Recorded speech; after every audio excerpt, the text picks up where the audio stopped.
តើកូនថ្ងៃនេះយើងចូលដល់មេរៀនភាសាខ្មែរ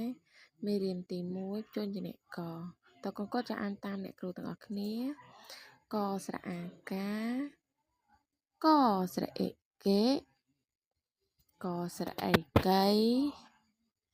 កស្រៈអឺកឹកស្រៈអឺកឺកស្រៈអូកុកស្រៈអូកូកស្រៈអ៊ូគូកស្រៈអាកា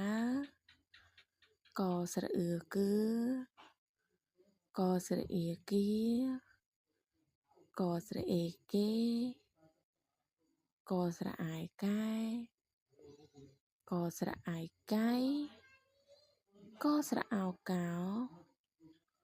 កស្រៈអាវកៅកស្រៈអមកំកស្រៈអំកំកស្រៈអំកំ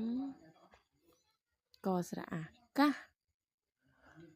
កស្រៈអកោកស្រៈអេកេកស្រៈអកោ